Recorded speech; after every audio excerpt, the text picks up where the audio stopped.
PWD de Bamenda et Louvre Minprof sont déclarés respectivement champions dans leur catégorie. Le débrief de la réunion ce jour qui a débouché sur ces résolutions à suivre dans ce journal. Voilà pour le sommaire.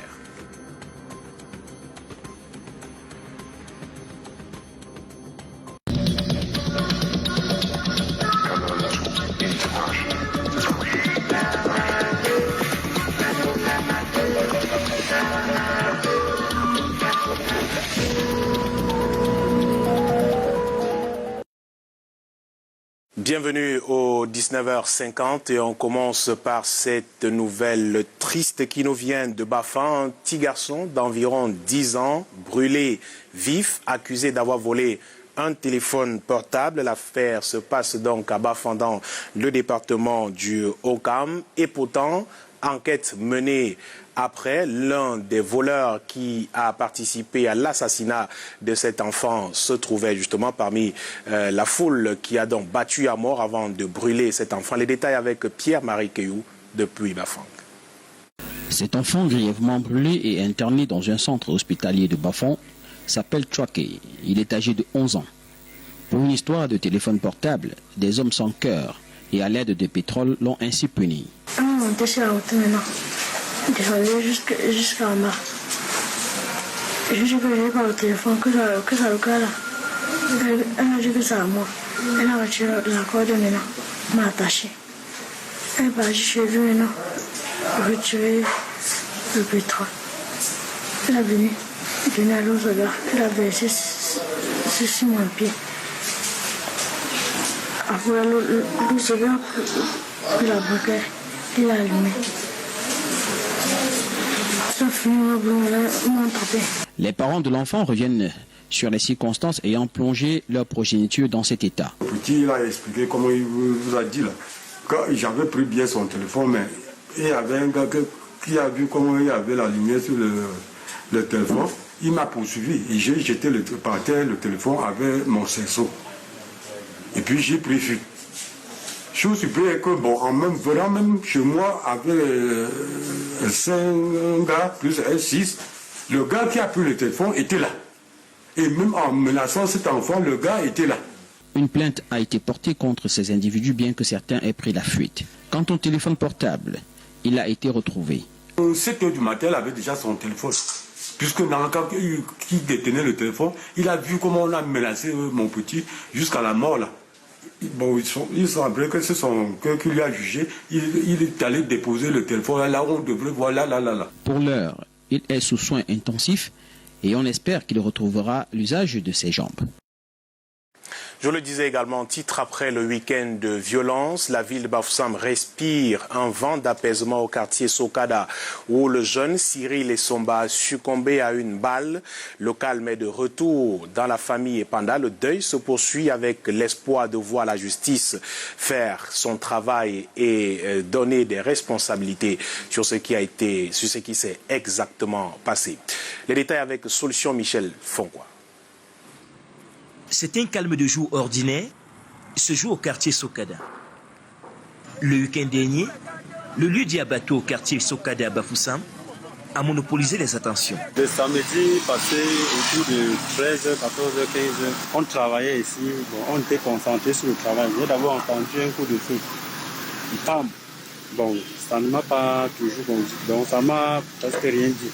Et quand j'ai encore entendu un autre deuxième, troisième coup, pam, pam, j'ai sursauté, puisque j'étais concentré sur le travail. Après, nous, on se déplace, on voit seulement comment il y a un mouvement à l'abattoir, et on se déplace ici, on s'approche. On constate seulement comment on porte un jeune homme. Et on était choqués, on a vu seulement comment il y avait la balle sur la voiture et la tête était ouverte derrière.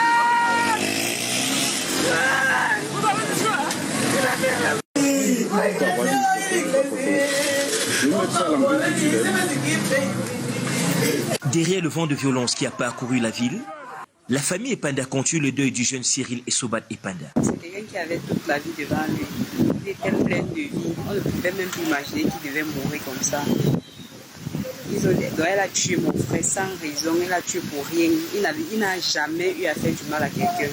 Elle a tué comme ça. Nous avons reçu le super maire il est passé saluer la famille et il a aussi adressé une lettre de condoléances. Nous avons eu aussi la visite du lieutenant-colonel, 2e région. Pendant l'autopsie, nous attendons encore le médecin légiste. Chez les autorités, l'homme promet de rendre justice. Le super-maire, lui, il a dit qu'il va prendre l'affaire en main, il va faire de ça son affaire, afin que justice soit faite. Déjà, la famille se projette sur les obsèques de Cyril Essoubat, mort à la fleur de l'âge. La mort du jeune Cyril Essoubat Epanda intervient quelques jours après celle de William Mikanda, mort poignardé lui aussi à Bafoussam.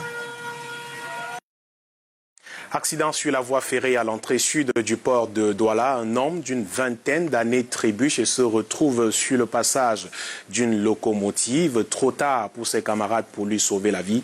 Il a été littéralement écrasé par l'engin en question. Monique Naosi-Fosso et Stéphane Binac. Un corps sans tête et sans pied gauche sur les rails à l'entrée des dockers du port de Douala. Anatole Kunfak, âgé d'une vingtaine d'années, est traversé par une locomotive ce mardi entre 13h et 14h. C'est sous les yeux de ses camarades de la débrouille. Il est en train de descendre, moi je suis en train de remonter. Je vois seulement comment il est couché. Le train monte maintenant, ça arrive au grand tunnel là-bas, ça retourne encore. C'est là que moi-même je suis vu comme ça, je suis rentré en bas. Comme je rentre par le trou que la voiture est percée au grand mur là. Je sors une fois, il vient parler ici. C'est comme ça que les gens ont commencé à venir. Selon les proches de la victime, ce dernier se plaint des soucis de santé depuis plusieurs jours. Mais la recherche du pain quotidien l'a contraint à sortir de son domicile ce matin. Là où je suis malade. Voilà ce qu'il m'a répondu. Quand il m'a répondu, je lui ai dit que Antoine, l'argent ne finit jamais. La santé avant tout. Tu vois ce qu'il a répondu, non? Il a fini de pisser en bas du tunnel. C'est ça qu'il est revenu. Il a arrangé ça. Il est couché en bas à côté de Manchot. C'est ça qu'il lui dit que bon. Tito, il m'a dit que oui, il dort. Avant qu'il quitte, le sang que tu sens que quand quelqu'un sent la douleur, il dort, non? Il fait C'est comme ça qu'il est en train de faire jusqu'à ici quitter avec la salle, nous sommes entrés dans le port. Selon des témoignages hors caméra, c'est la perte d'équilibre qui le jette sur les rails. Le corps de Kunfak Anatole est aussitôt enlevé après la descente de la police pour besoin d'enquête. Je vous le disais en titre, 6 bénévoles humanitaires de l'opération Survie Cameroun Survival Initiative aux arrêts depuis hier à Yaoundé. Ceux-ci ont été interpellés au marché Mokolo alors qu'ils étaient en pleine distribution des cache-nez et gel hydroalcoolique aux populations. Ces derniers sont actuellement dans les cellules du parquet de Yaoundé dans l'attente de la décision du procureur. D'autres précisions avec Delphine Fonkoutene et Michel Foucault. Les charges qui pèsent contre eux restent jusqu'ici peu connues. Il y a un privé d'audition que nous avons vu qui parlait d'activités non autorisées au départ. Et nous prenons leur arrivée ici au parc qu'il s'agirait. Les 6 bénévoles, dont une femme de l'initiative Survie Cameroun Survival Initiative, ont été appréhendés hier au marché Mokolo à Yaoundé. Alors qu'ils distribuent aux populations, comme depuis plusieurs jours déjà, gel hydroalcoolique et masques. Ils ont été conduits au commissariat de sécurité publique du 2e arrondissement à Mokolo, où les policiers ont voulu les entendre en l'absence de leur conseil. Sur le refus de ceux-ci, ils ont suspendu les auditions. C'est une opération qui sont lancées depuis pratiquement une semaine dans toute la ville de Yaoundé. Et à ce jour, nous avons distribué environ 20 000 masques et près de 7 000 litres de gel dans la seule ville de Yaoundé. Les forces de l'ordre ont été plutôt très sympathiques depuis le début de cette opération. Ils ont venu recevoir les gels et les masques auprès des bénévoles. Cette contribution du mouvement pour la renaissance du Cameroun dans la lutte contre le coronavirus a depuis sa conception été interdite par le gouvernement de Yaoundé, qui a vu en ce projet de la déstabilisation. Le ministre de l'administration territoriale a même ordonné la fermeture des comptes bancaires Orange et MTN Mobile Money de cette initiative. Des cadres du MRC au rang desquels le trésorier national et son adjoint sont toujours au parquet dans l'attente de la décision du procureur. À l'instant, à votre suite, Delphine, que les 6 bénévoles ont été renvoyés au commissariat du 6e arrondissement de la ville de Yaoundé, où ils ont été gardés la veille pour besoin d'enquête supplémentaire. Cependant, plus de 500 Camerounais de retour au pays, bloqués depuis 2 mois à l'étranger. Ils arrivent par vague à Yaoundé, Simalène et sont testés au coronavirus. Le point des arrivées depuis samedi jusqu'à cet après-midi avec Rodrigue Tongué, Constant Kamga et Lionel Kepfeu. Cahier d'un retour au pays natal. On a fait le tour, je peux dire le tour d'Afrique, puisqu'on a décollé à Bangui ce matin et on a atterri à Kinshasa. À Kinshasa, nous ne sommes pas du Gabon, à Libreville, nous sommes au Cameroun maintenant. Le contingent dont elle fait partie arrive après un premier venu de Dubaï samedi et d'autres durant tout le week-end. Il précède celui de ce mardi.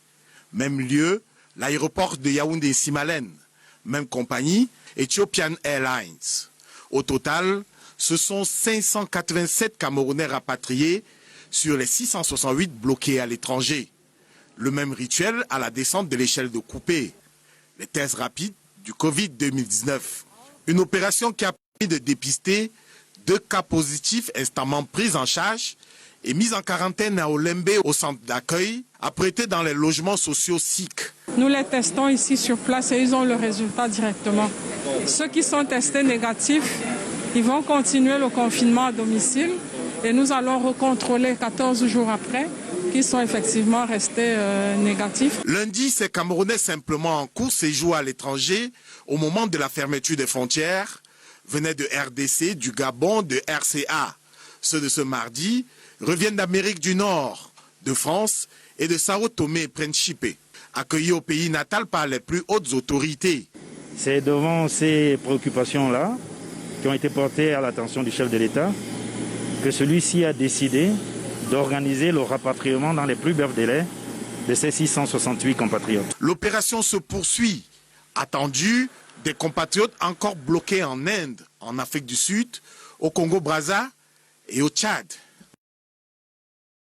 Petit rectificatif pour les 6 bénévoles du mouvement Survival Cameroun arrêtés à Yaoundé. Ils sont gardés en ce moment plutôt au commissariat du 2e arrondissement de la ville de Yaoundé.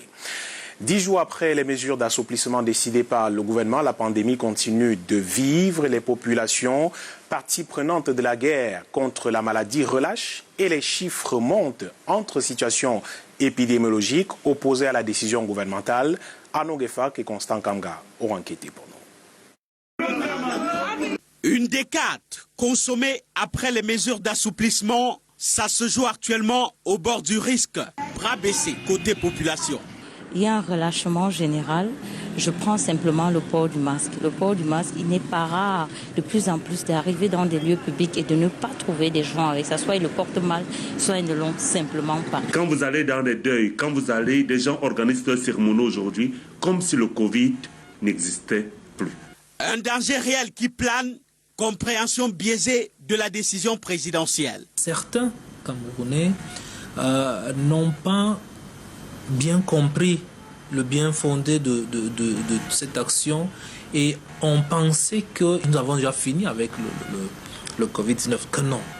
Nous sommes encore en épidémie et il est bon que nous comprenions qu'il s'agit ici de simplement prendre en compte et de faciliter la tâche aux Camerounais pour qu'ils respectent davantage et mieux encore, n'est-ce pas, ces mesures barrières.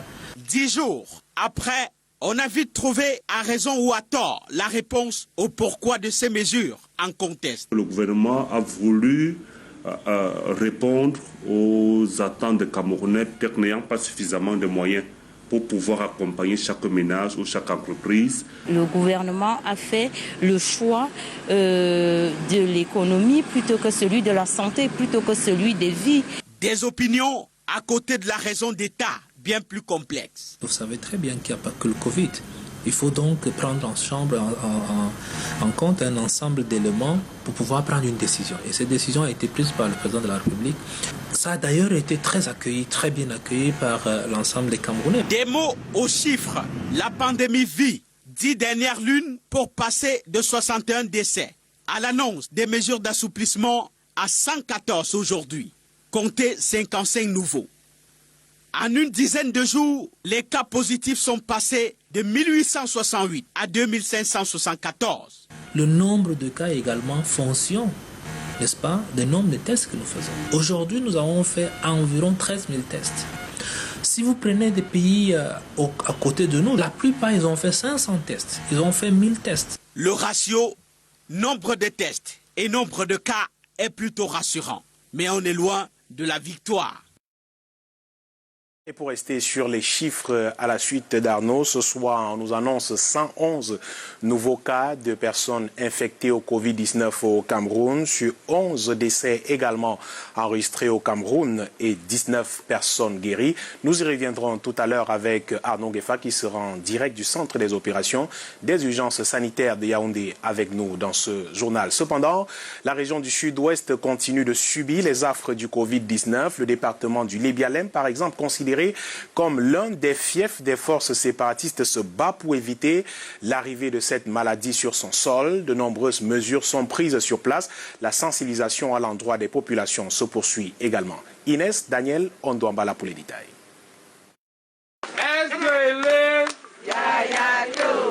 Voici l'arrondissement de Alo, dans le département du Lébialem, région du sud-ouest Cameroun. Nous sommes dans un coin enclavé du village Mouameto. La lutte contre le coronavirus est un combat de plus dans cette zone meurtrie par l'insécurité où l'on n'a encore enregistré aucun cas du Covid-19. Ici, les populations du Lébialem qui ont fui les exactions des forces séparatistes reviennent progressivement. En Congo-Kwatas, elles suivent des messages de sensibilisation des autorités locales. It ravage, it cause chaos, it cause deaths. So if we not talk, say no. Les autorités administratives, municipales et sanitaires ne sont pas venues bredouille.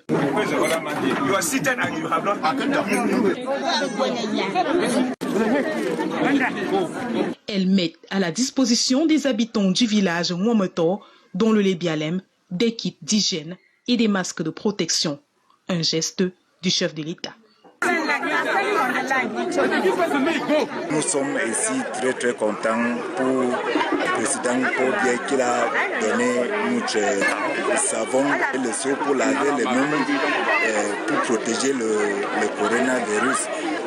Nous sommes ici dans Alo, plus précisément dans le quartier qu'on appelle Pont, où nous avons commencé la distribution du don du chef de l'État. Les populations sont sorties, les gens sont sortis nombreux. Les populations sont venues nombreuses pour voir et écouter ce qu'on a comme sensibilisation pour les populations. Et nous sommes contents parce qu'eux-mêmes, ils ont reçu ces dons avec la joie. Donc je les encourage de tourner contre les sécessionnistes pour que ce que le chef d'État a promis est celui qui est chargé de la reconstruction du sud-ouest et nord-ouest et les deux Alo. Hommes, femmes et enfants abordent désormais des masques de protection. Avec toutes ces mesures de prévention, il n'y a plus qu'à espérer que le Covid-19 n'entrera pas à Alo, dans le département du Lébialem, région du sud-ouest Cameroun. Suite à la controverse née autour du prix du cache-nez produit par la cotonnière industrielle du Cameroun, SICAM, est jugé élevé par une certaine opinion. Le directeur général de la structure de fabrication textile a tenu à s'expliquer et tirer les choses au clair face à la presse ce mardi. Edouard Riba Abada affirme que non seulement la production de ce masque n'est coûteux, mais aussi que ce cache-nez est plus économique au final que ceux vendus sur toutes les surfaces de la ville. Les précisions dans cet élément, signé Marc Chouamou et Serge Tachim. Face à la déferlante de critiques essuyées par la SICAM depuis l'officialisation du prix du masque, produit par ses soins et mis en vente depuis le 7 mai dernier à 1300 francs CFA, le directeur général de l'usine textile se défend ce mardi face à la presse à Douala. Je vous dirais que pour arriver au masque, j'achète du coton fibre à Sodécoton, j'achète les drogues et colorants à l'étranger, j'achète les matières de préparation, je paye les salaires, je paye l'électricité à plus d'1 milliard par an, je paye le gaz industriel, plus d'1 milliard par an, je paye les pièces de rechange, je paye le fuel 1500, je paye l'eau, je paye les emballages, je paye les frais de distribution. C'est ce qui justifie le prix de 1300 francs. Selon ce dernier, le mode d'utilisation rend ce cache-nez plus économique que d'autres. Explication. Quand vous prenez les masques fabriqués par des unités industrielles à l'étranger qui sont vendus dans notre pharmacie, un masque, c'est pour 3 heures et il coûte 1000 francs. La SICAM a opté pour la production des masques en tissu lavable 15 fois. Ça signifie que si vous voulez couvrir le mois, vous avez 1300 fois 2, ça vous fait 30 jours et pour 2600 francs. Dans l'échange avec la presse, Edouard Eba Abada n'a pas échappé à la question sur le fait que le masque SICAM n'est pas à la portée de tous. Si vous voulez comparer, au lieu de 4000 francs par jour pour 4 masques en 3 heures à la pharmacie, le prix de la SICAM, c'est un masque pour 86 francs par jour. Pour l'heure, le masque fait par la SICAM est produit entre 5000 et 9000 exemplaires par jour. Au final, il faut se protéger. Et on se rend à Yaoundé au centre des opérations des urgences sanitaires retrouvées. Arnaud Nguefa qui est sur place et qui vient donc de suivre pour nous le point de presse quotidien donné en ces lieux par le ministère de la Santé publique. De nouveaux chiffres communiqués ce soir. Arnaud, bonsoir. Bonsoir. Ce mardi, c'est une communication en contexte de célébration de la Journée internationale des infirmiers. Le directeur de la promotion de la santé, mandataire du ministre de la Santé publique ce soir, a rendu un hommage mérité à tous les infirmiers, bras forts de cette lutte contre la pandémie Covid-19 au Cameroun. Leur bravoure face aux risques permanents, face au harcèlement des patients et de leurs gardes, les distingue positivement et singulièrement dans ce combat. Le même hommage est rendu à tous les autres professionnels de santé plus que sollicités dans le cadre de cette crise sanitaire mondiale qui touche aussi le pays de Manaouda Malachi. Les chiffres montent, la situation épidémiologique de ce jour affiche 111 nouveaux cas positifs, 11 décès et 19 guéris. Les mesures barrières sont encore et encore plus actuelles au moment où on semble remarquer un relatif relâchement. Le 15-10 reste le recours important pour le moindre soupçon où que l'on soit sur le territoire national, avec aujourd'hui la régionalisation des réponses. La détermination du gouvernement reste vive, a rassuré le docteur Fané Mahamat pour vaincre cette maladie dans notre pays. En direct du centre des opérations, David Ndiaye, Constant Kamga et Arnaud Nguefa. Merci Arnaud. Et je vous le disais également, titre après avoir été interpellé sur la situation des compétitions nationales, la Fédération camerounaise de football a finalement rendu son verdict ce jour. L'instance dirigée par Seydou Bombonjoya a décidé de mettre un terme aux championnats nationaux lors de la session du bureau exécutif de la Fédération camerounaise de football. La synthèse de ces résolutions dans cet élément réalisé par Alain Ghislain Kanga. Coup de sifflet final de la Fédération camerounaise de football de la saison sportive 2019-2020. Les championnats nationaux sont définitivement terminés. L'Élite 1, l'Élite 2, le championnat de première division féminine et le championnat jeune s'achèvent donc ici. Décision du bureau exécutif de la Fédération camerounaise de football dans un contexte marqué par la pandémie du coronavirus. En conséquence de cette résolution, Seydou Mbonjoya et son équipe, pour le cas de l'Élite One, déclarent PWD de Bamenda, champion du Cameroun. Le club représentera le pays à la Ligue des clubs champions de la Confédération africaine de football. Pour l'équation de la relégation, la FECAFOOT a décidé de maintenir tous les clubs dans le viseur. Aucun club n'ira donc en division inférieure. On peut donc dire que la pandémie leur a sauvé la peau. Les résolutions sont également valables pour le championnat de première division dames. Classé en première division, classé en première position, Louvre Mimprof est donc champion du Cameroun de la saison 2019-2020. Ces résolutions données par Alain Ghislain Kanga, je propose d'écouter Coris Kouyaté, consultant sportif sur Canal 2 International, qui nous livre une analyse de cette suspension du championnat par la Fédération camerounaise de football cet après-midi. Depuis plusieurs semaines, c'est justement cette option que nous suggérions, car au regard de l'évolution du Covid-19, ça devait être compliqué. Certes, la FECAFOOT avait certainement 3 options sur la main, à savoir arrêter le championnat, déclarer une année blanche, et un peu comme on l'a vu du côté du Burkina Faso. Il y avait également cette possibilité de décider de continuer le championnat lorsque la pandémie devait s'arrêter, c'est le cas du Mali également, mais elle pouvait également décider de s'appuyer sur les résultats déjà obtenus dans ce championnat, c'est-à-dire prendre le coefficient point sur le nombre de matchs, exactement comme on a vu du côté de la France, et c'était la meilleure option. Cependant, le cas Cameroun était un peu particulier. Pourquoi? Parce que toutes les équipes n'ont pas disputé le même nombre de rencontres.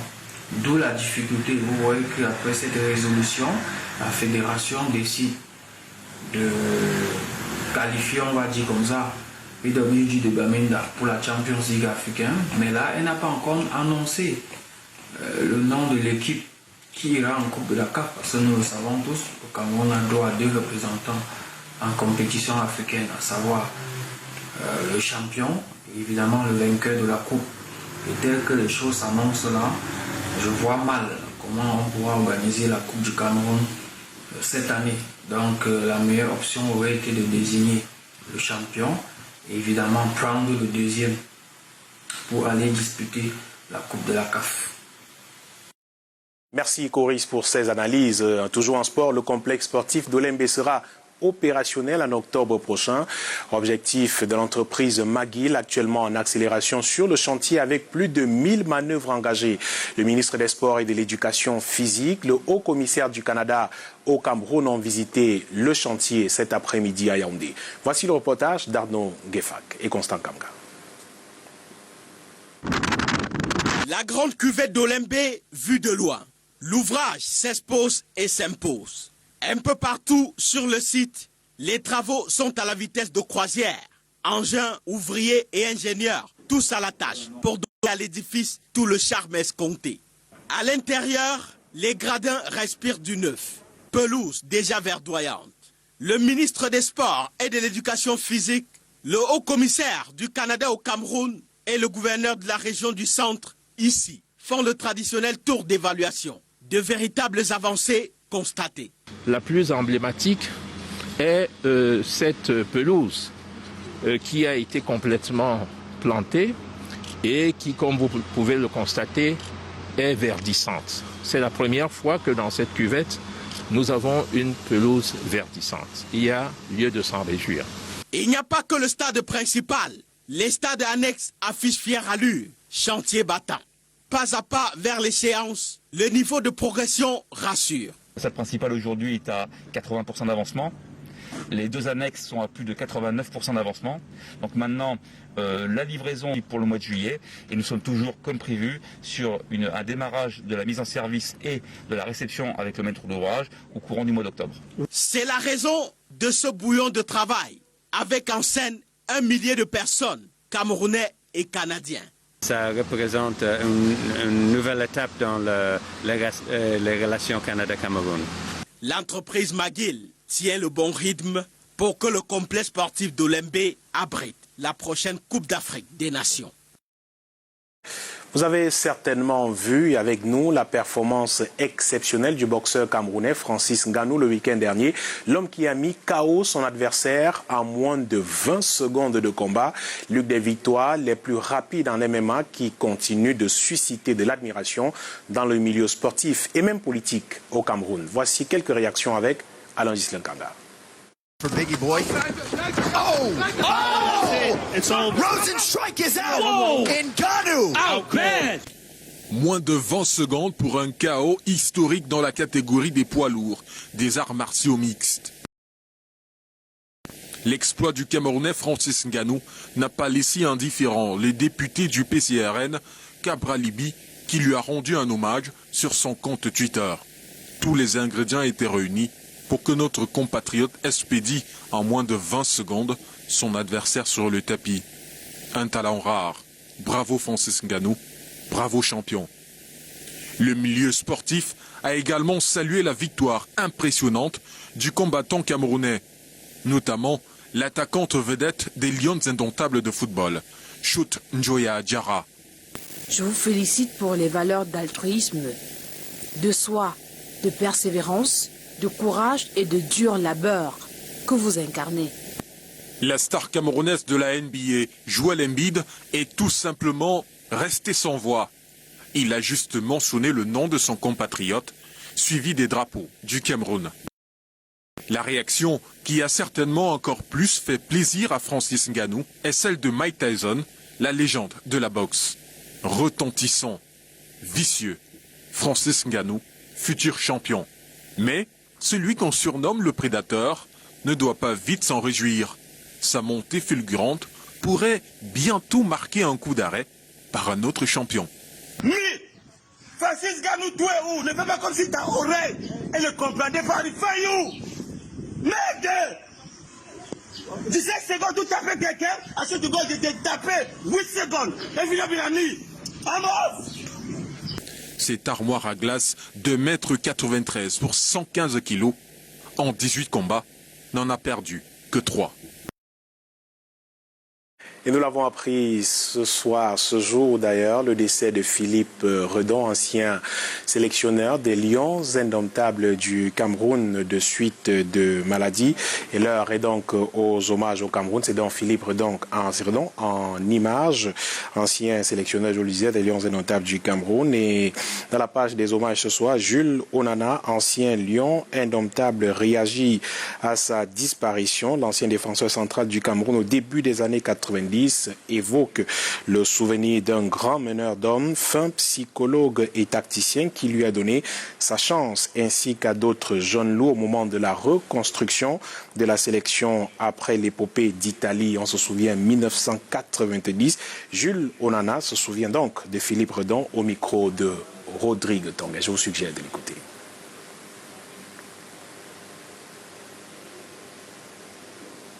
Son premier match, je crois que c'était le match Cameroun-Angleterre à Wembley. À l'époque, je venais juste de me marier et puis bon, je lui avais demandé une permission pour ne pas participer à ce match. Mais étant donné le contrat que nous avions noué déjà une dizaine de jours plus tôt, il a dit qu'il fallait à tout prix que j'aille à Wembley. Parce qu'en fait, lorsqu'il arrive au Cameroun, il veut reconnecter avec les anciens de l'expédition de 90. Il y en avait quelques rares qui jouent encore au Cameroun. Et moi, il me trouve, mais j'étais mal en point physiquement. Et il me dit, bon Jules, je suis jeune en pharmacie. Il disait que mon problème, c'est qu'il fallait que je réoxygène mon corps. Donc à partir de là, on a loué une certaine amitié, on a beaucoup discuté déjà pendant ces 4 jours. Je crois que j'étais le premier joueur à vraiment discuter avec lui. Et après Wembley, nous avons bâti l'équipe ensemble, il m'a donné certaines responsabilités. Il m'appelait même professeur, parce qu'il voulait que je sois son relais sur le terrain. On n'a malheureusement pas pu gagner la Coupe des Nations avec lui en 92, mais je crois que ça a été une bonne expérience pour nous sur le plan humain. Nous avons réalisé un grand coup. Il a réussi à battre le Sénégal, le Pôle de Roi, avec tous les CNF. Et tactiquement, nous avons beaucoup appris de lui. Mais surtout, nous avons appris à devenir de grands garçons, on va dire. Et dans la page des hommages toujours, hommage cette fois au Doshu Soke Yoshinaro Nambu, décédé le mardi 28 avril 2020 à Paris en France de suite de maladie à l'âge de 77 ans, 77 années justement pour la plupart consacrés aux arts martiaux. Ses disciples lui ont rendu hommage ce jour à Douala au club Kamikaze. Yasset Rezotanon y était. Ici une cérémonie universelle de revoir au Doshu Soke Yashinao Nambu, fondateur du Sankukai et du Nambudo décédé.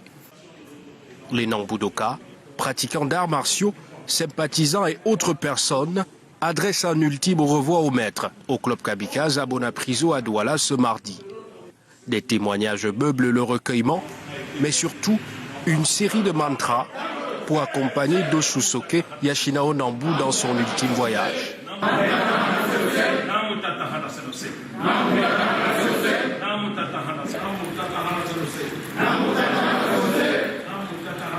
L'histoire commence à ma tendre enfance. Donc effectivement, quand on a quelqu'un qui est resté avec vous pendant près de 30 ans, effectivement, il fait partie intégrante de votre famille. Et quand on a quelqu'un dans sa famille, effectivement, quand il faut organiser des choses, on le fait avec le cœur. Les Nambudoka du monde en général et du Cameroun en particulier sont certes orphelins, mais gardent tout ce qu'il y a de mieux appris auprès de leur maître. Tout ce que nous avons eu comme enseignement du fondateur, nous avons l'insigne honneur et obligation de pérenniser cela. Le meilleur souvenir que je garde d'Oshu, c'était en 2012 à Barcelone, en Espagne. On a passé un séjour magnifique, un séjour inoubliable vraiment, avec son beau sourire. Très bien, nous allons continuer dans l'esprit qu'il a voulu nous donner pendant les périodes où il était encore avec nous. Un siège est allumé et un livre de condoléances ouvert pour la circonstance. Le droit de réponse pour refermer ce journal, c'est celui de Ebe Sandé Sandrak, chef de troisième degré dans le village Makepe Misoke, dans l'arrondissement de Douala 5e. Lors d'un mouvement d'humeur, certains riverains l'ont indexé ouvertement comme étant la source de leur malheur en matière de revente de terrain. Yasset Rezotanon est allé à sa rencontre. Voici sa version des faits dans ce reportage. En date du 24 avril dernier, nous avons diffusé sur nos antennes ce mouvement d'humeur où certains riverains de Makepe Misoke dans l'arrondissement de Douala 5e accusaient le chef de 3e degré, Ebe Sandé Sadrak, d'être à l'origine de la vente des terrains dans la zone et également planifiait faire démolir ces derniers. Faute de sa version des faits dans l'élément, c'est par un droit de réponse que le concerné démonte les arguments de ses accusateurs. Qui disent que c'est moi qui leur ai vendu le terrain. Ça, c'est une fausse affaire. On leur attribuait des parcelles de terrain de rester. Quand nous aurions le titre foncier, on va leur vendre le terrain. C'est ça. Mais c'est eux-mêmes maintenant. Parce qu'ils ont les gens derrière eux. Ils vendent, c'est-à-dire ils comblent les emplois, ce marécage-là. Et ils vendent eux-mêmes à travers les chefs de bloc. Je vous demanderai de vérifier leurs reçus. Si vous allez trouver plus de 50 reçus me concernant, c'est que c'est moi qui ai cause de ce problème. Les riverains sont parfaitement au courant du projet Douala-Ville durable, initié à l'époque par l'ancienne communauté urbaine de Douala, dont les travaux toucheront bon nombre de riverains. Les drains ont été mis sur pied et c'est la coopération française qui finance. Et il fallait donc aussi faire un lac municipal. C'est ça qu'on appelle Douala-Ville durable. Ce projet donc est là depuis 2014. Pour le chef, il s'agit d'un malentendu. Journaliste, je suis un père de famille. Je ne peux pas vouloir que mes populations quittent là où ils habitent. Même si j'avais un titre foncier là-bas, je devais négocier avec eux pour que chacun puisse rester avec sa famille. Mais ce projet n'émane pas de moi. Ce projet, il est gouvernemental. Le courrier signé par Roger Bassandine est bien clair en ce qui concerne le projet Douala-Ville durable. Le maire de la ville, en date du 23 avril, mandate les équipes sur le terrain pour recenser et évaluer les biens qui seront potentiellement impactés par le projet. Et c'est ce qui a créé le mouvement d'humeur dans cette zone de Makepe-Misoke. Comme quoi, les casses finiront par avoir lieu à cet endroit et à ces trésors talents. Merci d'avoir suivi cette édition du 19h50. C'était un plaisir de vous servir encore ce soir et je vous demande de respecter les mesures barrières. Restez chez vous autant que possible. Ne sortez qu'en cas d'extrême nécessité. Muni d'un masque naturellement. Lavez-vous régulièrement les mains avec de l'eau coulante et du savon ou alors les désinfecter à l'aide d'un gel hydroalcoolique. Respectez également la distanciation. Merci, passez une belle soirée sur cette antenne. Prenez soin de vous. Je vous retrouve demain certainement en très bonne santé. Bonsoir.